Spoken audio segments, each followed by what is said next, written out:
Hey y'all, this is Dick Darin from Str8hustlin.com. Are you a hunter or just like to target shoot and have a good time? Then you need to check out Freedom Munitions. You can find a link to Freedom Munitions at the bottom of Str8hustlin.com.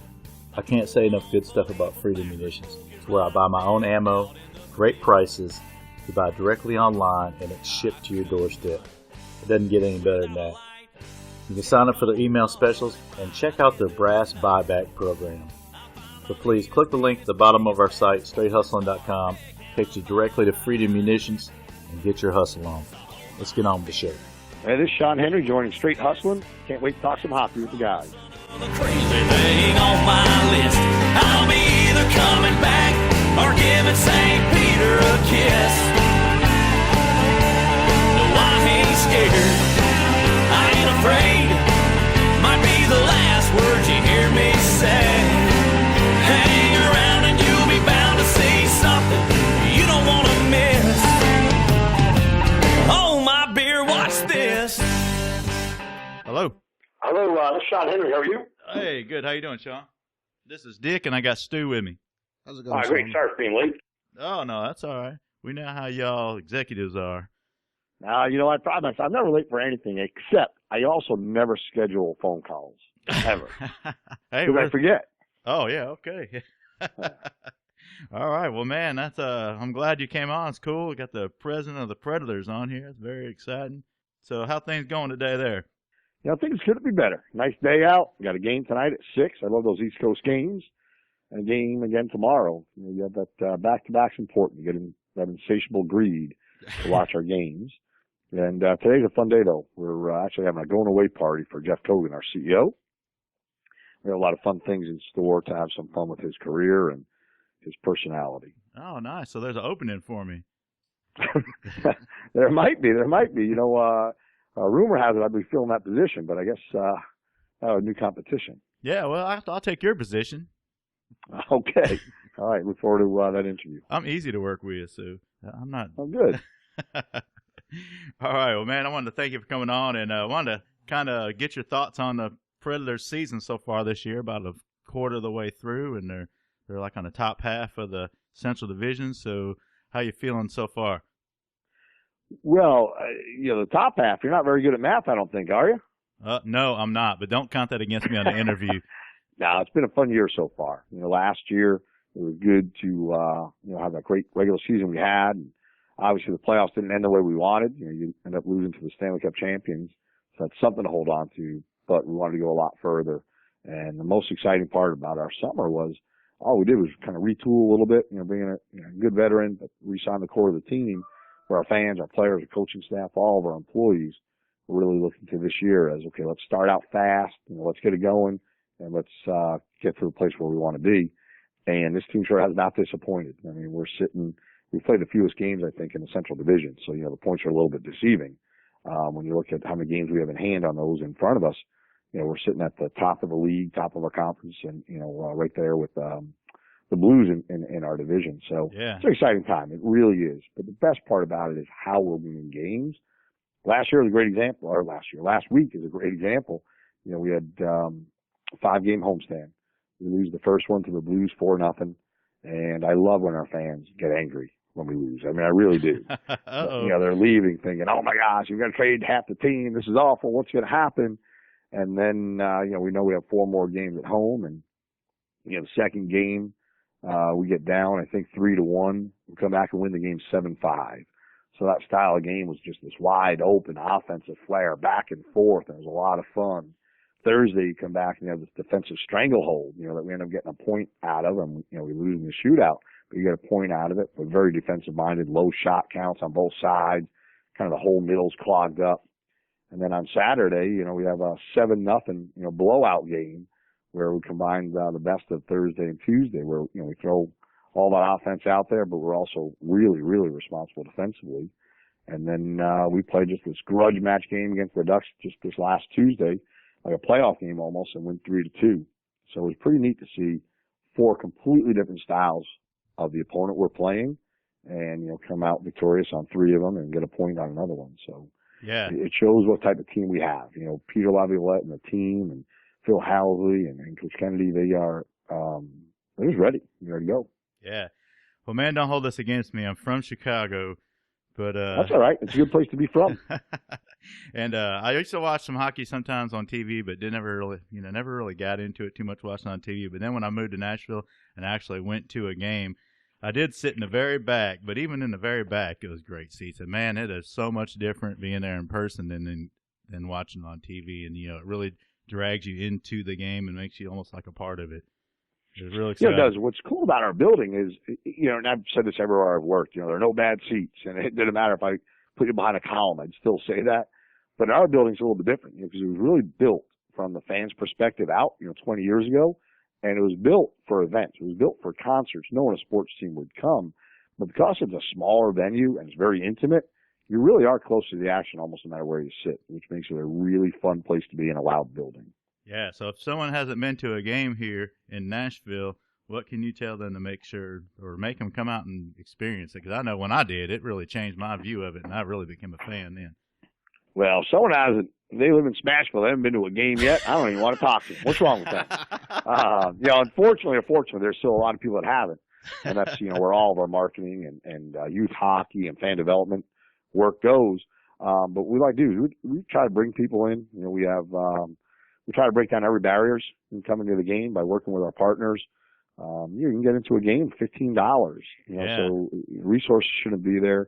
We work with a lot of our different promotional partners as well. They do good programs from Nissan to AT&T to Kroger, McDonald's, and a way to really reduce that entry fee, which is important. When you're trying something you're not really passionate about yet, but you've heard some things about it, we know once you come to a game, you're going to have a really good time, and the odds of us getting you back are tremendous. Yeah. You come to 2 games, you're definitely coming to 3. And what we say, once you get to 3 games, you are now hooked. You are a hockey fan. You're a Predator fan, because as you said you were just here. Our fans have created such a cool, unique atmosphere in this building. It's just a fun place to be. The hardest thing to catch up with is not the rules of the game. That's very simple, even though we call our rules some weird names. But the hardest thing is learning the chants, because you want to belong, you want to be on your feet, you want to be cheering, you want to be hugging that stranger next to you, while intimidating the opposing fan base or the players. Yeah, I was even going to say, even before you get into the arena, just the fans outside and the atmosphere outside is pretty electric and just cool, It really is. And, when the building was built 20 years ago, it was Mayor Bredesen, then Mayor Bredesen, when he became governor, his vision to re-energize Broadway and change what Broadway was. 20 years ago, Broadway was not a place you walked down. You didn't stroll. You didn't pop in and out of places. It really wasn't a safe place to be. But I'm so glad he put the building where he did, and look what Broadway's become now. Yeah. Whether you go into the honky tonks or not, or the restaurants or bars, you park all around our building, and just walking to the building, it's electric. You build up your energy, and then when you hit our plaza on a Saturday night with the bands playing, kind of a festival going on outside, drinks out there, video boards, and you pop into the building, it just continues. And, everything we do is because of our fans' energy, and we build off of that. And we always say, our game at the Cayman experience is built by our fans. It's our job just to try to capture it. Yeah. Everybody we talk to asks us about Nashville. Nashville's changed so much over the last few years. Every night is just alive downtown Nashville. Now it's just amazing how it is right now. It really is amazing. It's just, you can go on a Monday in February when nothing's going on at 11 o'clock and every restaurant and bar are, kind of full. And then by 4 or 5 o'clock, they're packed. And that doesn't happen anywhere else. Yeah.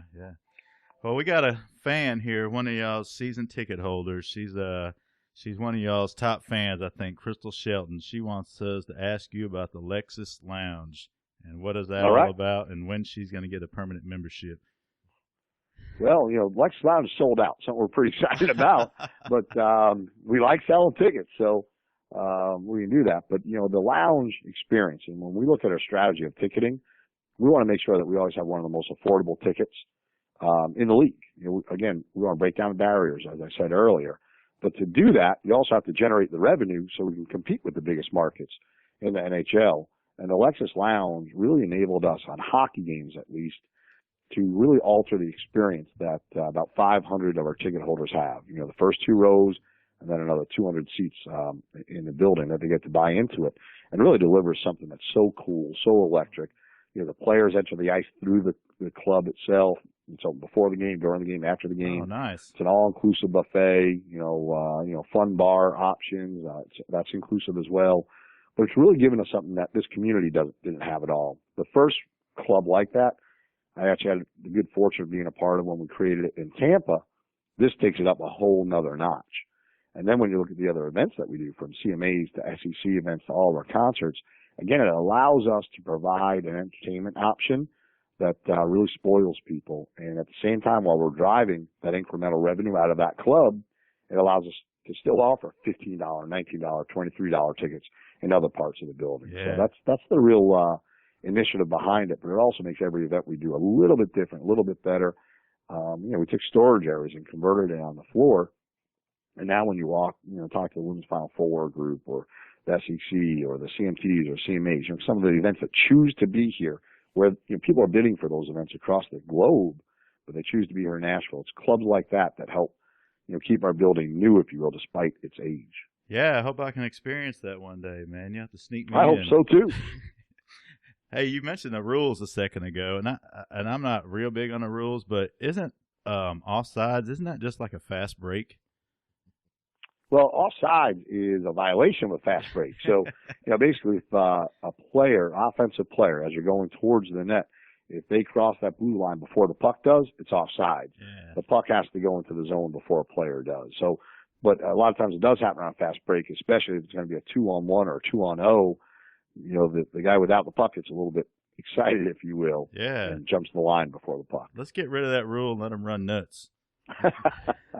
There's a lot of talk all the time about our rules, size of nets, goalie pads, whatever it may be.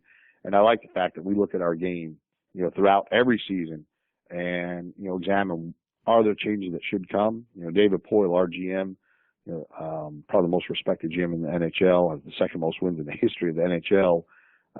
When he goes to our GM meetings, which are a few times during the year, they look at every rule. They look at what's happening in the game. At the same time, you don't want to change rules, all the time because, there's some integrity to the game. But I think it's important to examine certain things. And, over the past, 25 years, the 2-line pass violation, we got rid of that. We changed where the lines are on the ice to try to create a more exciting game, not such a lockdown game. Created the trapezoids behind the goalie nets, so the goalie's not really playing the puck outside of, that 360 area from his crease. So, you tinker with it from time to time. Yeah. But there's some history you want to keep intact too. Yeah. Hey, Shum, how exciting is it to have the All Star game coming to Nashville this year? Let's say Smashville. It's incredible. The best part about having the All Star game, and it's really two fronts for us, maybe three fronts. The first is when this team almost left in 2007, you had the governor, Governor Bridgestone, who was the mayor when the team came here, a brand new mayor and Mayor Dean, and our fans rallied around and said, no, this is our team. It's not leaving. And then you had Tom Segrin head up our local ownership group they were all day one season ticket holders. They were fans that said, you know what, we love the city. We built our businesses here. Let's buy the team so we can keep it here. So it was a partnership from, the capital, city, our fans, and our owners to keep it here. And it really is an acknowledgement of the NHL and Gary Bettman, our commissioner, to say, you know what, this is a great community. It's a great hockey city. And the success that we've had the past few years in really changing our business and competing with the biggest and the best in the league, it's an acknowledgement of him and a thank you from him to say, here you go. Here's your reward, if you will. Yeah. From the Predators' perspective, it's even bigger than that. We talked a little bit ago about how to bring new fans into our game, into our building. Here's an opportunity to celebrate what I think is the best game in all sports and have some fun with the All Star game. And in a lot of cities, the All Star game is a spectacular event. I go virtually every year with my family. It's a trip that we try to make. And it's a great weekend. It starts on Thursday or Friday and Saturday and Sunday. Everything's contained inside. You need a ticket for the most part. We looked at it and said, here's our opportunity, knowing that the only people that can get tickets for the All Star game are our season ticket holders or partners from around the league or other teams. How do we make this experience something bigger and better for Smashville as a whole and create an environment where everybody wants to come on down and they have something to enjoy? So we created what I call the clashing of the CMA Festival with hockey. And we're opening an outdoor rink mid-December. This is not going to be a 3-day celebration for us. This is going to be a 7-week celebration for us. Oh, nice. So we opened the outdoor rink in Hilton Park right across the street, which is transforming into Bridgestone Winter Park. That'll open December 12th, which is on the same day. We have a basketball game in the morning. We have Auburn and MTSU playing, then a hockey game that night. First time in franchise history, we're doing a doubleheader of different events, which is unique unto itself. And then the rink and the park start developing, coming more and more alive as we get closer to the end of January for the All Star weekend. Then we erect a stage right outside the Country Music Hall of Fame, closing down Demumbrian, closing Fifth Avenue, and creating this campus between Bridgestone Winter Park, the stage. Fan Fest is going to be at the convention center, which we could not have gotten the All Star game if it weren't for the building of the new convention center. Yeah. And the best part about the Fan Fest, it used to be you bought a ticket for Thursday or Friday or Saturday or Sunday, and you use your ticket. Once you were in, you were in. Once you left, your ticket was dead. Because of everything we're doing outside, we worked with the NHL to say, let people in and out as they come. So if you come downtown on a Friday, you can go into Fan Fest, come back outside, skate, see an incredible concert, which we haven't announced who they're going to be yet, but the concerts are free. The parties are free that are going to be outside. You'll have to pay to skate, but, it'll be a fun thing. But you can come down for, 6, 7, 8, 10 hours and just have a great time, from experiencing Fan Fest to the outdoor concerts, to that live energy, to skating under the stars. So it's going to be a lot of fun for us. Man, that sounds very cool. I'm going to have to get down there. I'll definitely. We've got to get up on skates. There's nothing like skating outside. And, there's so many people live in Nashville that never have before. Yeah, right. And, we're also doing a youth hockey tournament from around North America. Virtually every NHL city is represented with 2 or 3 teams. And we're going to use A Game, Centennial, and, of course, Ford Ice Center. And then we'll have some fun with them on the outdoor rink as well. Because it's really a pond. It's not a full hockey rink, but it'll remind people of shinny hockey and pickup hockey and the way a lot of people learned how to play. Yeah.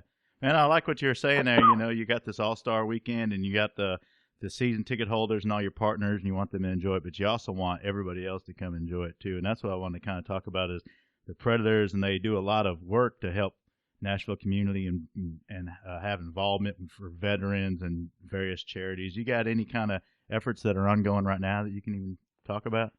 Yeah, and again, we're proud of a lot. I always say, we're most proud of this, we're most proud of that. But when you look at our foundation and the work that we try to do, and I'm pretty humbled by the success that we have with it.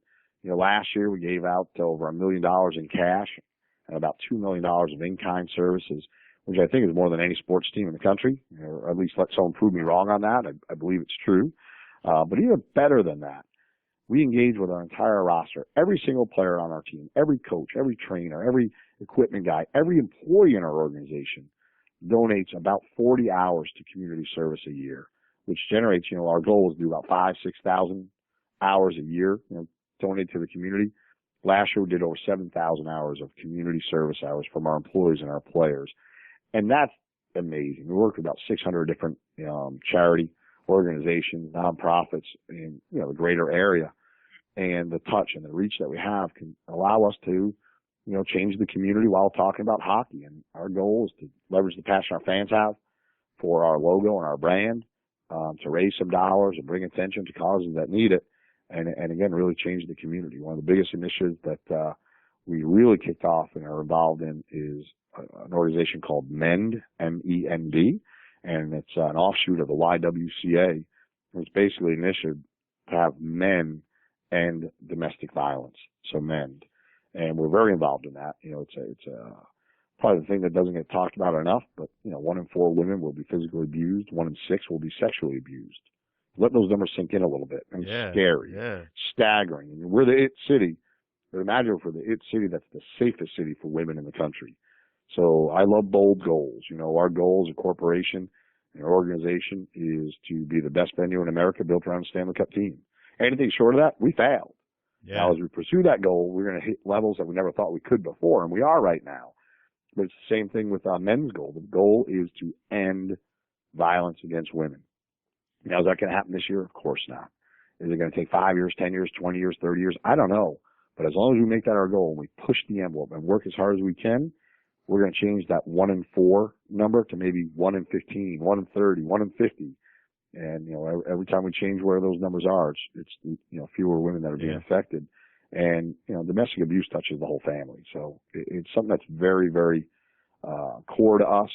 just as our 365 fund is, which is play on Shea Weber and Pekka Rinne's numbers, and the fact that it's a 365-day fight against cancer. You know, we raised money. We donated $400,000 to Monroe Carroll Junior Hospital last year for facilities and research. And then Shea and Pekka each have a suite where they bring kids that are suffering from cancer, a fight they shouldn't be in, and treat them with a night, let them forget about the needles and the pain and the treatment for a night. And no matter what happens in that game, win or lose, no matter what kind of game they both have, all those kids go down to the locker room and they hang out with them and meet and greet with them, which is pretty special. So those two initiatives are kind of core, the larger initiatives that we do, but then we touch everything. You know, we just built our 5th playground through Kaboom a couple of weeks ago, which is always a lot of fun. Again, you're taking a part of a community that, you know, kids don't have a lot of options in certain areas. It's our job to change that. And without fail, you give a kid 2 options, a good option and a bad option, they're going to choose the good one each and every time. Yeah. It's when they don't have that good option that, unfortunately, you know, make some bad choices. Yeah, man, there's so many things y'all got going on like that. The money you're raising is just amazing, and just the things you're doing with all the kids and the veterans, man. That's why you're really going to have a permanent home in Nashville. And I know that you could talk all day probably on all the charity stuff you guys are doing, and you can go to the website and see all that also. It's true. That's very and again, cool. From an arrogant standpoint, I love saying we do more than any other sports team. I want someone to say, that's not true. We do more. Because I'd celebrate them too. You know, sports franchises have a unique opportunity to really do something special because of, you know, the sheer volume of attention we garner. Yeah. Exactly. And with, like you said, with getting the whole organization involved down to the guys in the locker room handing out towels to do community service, man, that just shows dedication and people that are really inspired to work for the Predators operation. Yeah, and you know, selfishly, what that's created is we have a pretty cool work environment. And I don't know if that was always the case here. You know, we had a lot of silos. You had people that only worked in the arena, or they thought, people that only worked in business of hockey, people that only worked in hockey operations. We tore down all those walls and the silos to say we're all one, whether it's the circus or the Grateful Dead or a hockey game. It's all one event. And, you know, our fans are our fans, our partners are our partners. We've got to come together. But I'll tell you, that community involvement that we did is really the glue that brought all that together. Because now you get to know people. You know, we have lawyers getting to know our operations guys getting to know our accountants and players and their families much better when you're out there building a playground together, you know, painting a fence at Cottage Cove, going over and, you know, mentoring a child, or, you know, giving out 10,000 pairs of shoes with Souls for Souls. You get to know people differently and better, and that just makes the work environment a little bit more fun. Yeah. Y'all have assembled a great team, man. Yeah, we're proud of it. Still a lot of work to do. You know why? Because we haven't hit our ultimate goal yet. Yeah. So, and that's going to be a fun party when we do. Well, don't leave us out of that one. We won't. We won't. Hey, yeah, you'll have everybody there, I'm sure. So I wanted to ask one thing. Outside of hockey, what's your favorite sports team personally outside of hockey? Well, I'm a big baseball guy, too. You know, I grew up, probably like you guys, I like all sports, loved all sports. Yeah. You know, I had an opportunity to kind of play everything growing up, and I grew up in New York. So, big Yankee fan. I'm still waiting for them to call and invite me to play shortstop. But each year, I think the odds getting a little bit less and less. So I'm a big Yankee fan, as all my kids are, except my dad's son, who's a Cardinal fan. And we used to work for the Rams, so I was in St. Louis for a few years. I guess I tainted them. And a real big Giants fan as well. So, again, all my good kids are Giants fans, except that same bad kid's a Rams fan. And my wife is still a delusional Lions fan. But and we love all sports, but obviously hockey's core. Yeah, right. To everything we do, it's center of us. You know, all my kids play, and you know, play a lot of sports. But you're hard pressed for us not to be at least, I don't even know, 3 or 4 hockey games a week, whether we're home or away. You know, tonight my son has practice, and I think last weekend we had a game on Thursday. My son had a game on Friday. We had a game on Saturday. My son had 2 games on Sunday. And then we were laughing. I think we saw, 8 games that week. But, you know, sports are kind of center of our life. And we have a lot of fun with it. It's our social life, good or bad. I mean, kids are involved in a lot of other things, too. Yeah. Big Yankee fan, big Giant fan, but I'm also a big Titans fan. Okay, yeah. I love Team Smashville, as I call it. And when I was in Tampa, when I got there, the Bucks were the worst team in football. The Lightning were the worst team in hockey. The Rays were the worst team in baseball. And just in a couple of years, it was pretty neat. The Buccaneers won the Super Bowl. The next year, we won the Stanley Cup. 4 years later, the Rays were in the World Series. it changed the sports landscape. It made a loser city, if you will, into just this dynamic place to be for 10 years. Can you imagine if we were in the playoffs the same year that the Titans were? You know, they were in the playoffs in January. We're revving up to our hunt for the playoffs. If we both have a long run, it'll really be great. And that's why I'm a pretty big Titans fan. Yeah. I hope the Giants and the Titans play in the Super Bowl, and then I have to make a choice. But I think I'd still root for Team Smashville. I'm thinking the Patriots are going to be there again. But that's just, who? That's what I'm thinking. The Patriots are going to be there again. I don't, man. The Patriots are a hollow team. Always have been, always will be, like every Boston team. Can't stand any Boston teams. But man, and remember, every time the Patriots play the Giants, and when it matters, who wins? The Giants. So the NFL really wants to go after the Patriot organization and their spying and their Deflategate. You know what they got to do? They got to bring Eli Manning in to defeat them. That's what we got to do. He's their kryptonite, huh? Turns out 2-0 in the Super Bowl, right? Yeah, right. Well, man, I know you're super busy. I just got a couple left for you. I noticed your Twitter handle is the President, so I thought that was pretty cool. And yeah, you know, my son, my younger son, the good sports fan, he is probably the most creative social media guy out there. Unfortunately, he's only 15, so we can't employ him. And as soon as we moved here, I didn't know what Twitter was. He came up with that. He said, "You got to get on Twitter, Dad. You got to do it." And so I did, and he created the name. It's been a lot of fun. It's a fun way to connect directly with your fans. Yeah. Too much so sometimes, you know, because I can't answer all my tweets, and I don't tweet during games. You know, I like to talk to people. So when you move up to the CEO, are you passing the President's Twitter handle down to the next guy? Well, fortunately, I'm going to be CEO and president. So that was kind of a core factor. Because I would have turned down the promotion if I had to give my Twitter handle away. And I tried a lot of different names. You know, Preds CEO didn't, but it just doesn't work. You know, so you got to keep that title. Yeah, that's perfect, man. Yeah, I like it. So what's it take to get our Str8hustlin underneath the ice out there? Underneath the ice? Yeah. We love partners. I'll send you a proposal tomorrow if you want one. Oh, I know that's right. Very integrated marketing plan. We could have you guys blown up across the country. You know, it's every one of our games that plays to an international audience, and you want to see 30, 40, 50 million people seeing your logo every single game. We can make it happen. Man, that'd be insane. Oh man, I can't even imagine. You can't imagine. We'll build a program for you. Oh, you're talking me into it already. You gotta go get a loan. That's our job. That's all we do. We're a sales and marketing company. Man, love hockey. We know a ton of bands, and so how do and I see you got bands there playing all the time. How do the bands get chosen to play there at the arena during the games? During hockey games or for regular events? Just like the hockey games is what I'm talking about. You know, Brian Campbell is our director of game entertainment and operations, and he does an incredible job. You know, we work with bands. Some directly will send in links, YouTubes. Hey, this is who we are. If we don't know who they are, we'll bring them out for an audition. We want to make sure that they want to get on, they want to get off. It's something that'll fire up our crowd. Work very closely with a couple of managers in town, a couple of agencies as well. Kind of gives some life. And then also there's that big star power too, where, every 3, 4, 5 games, you'll get someone up on that stage that's won 10, 15, 20, sometimes 100 Grammys. Yeah. And, our friends at Small Town Rock Stars are pretty well wired as well. And then our mayor, Vince Gill, is always fun when he jumps up there, and, he'll bring Alice Cooper out and get up there with them, or, the spectrum of artists that we have up there, from Tiffany from, who lives here now from her 80s fame and still out there touring, to Charlie Daniels and everything in between. Amazing.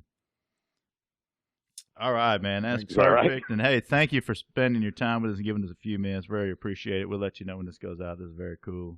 We'll look forward to seeing you. Let me know what else we can do with you, all right? We'll see you at the hockey game, man. Go Preds. I hope. All right, go Preds. All right, thank you. Bye. That's the show. Sean Henry, the president of the Nashville Predators, right here on Str8hustlin.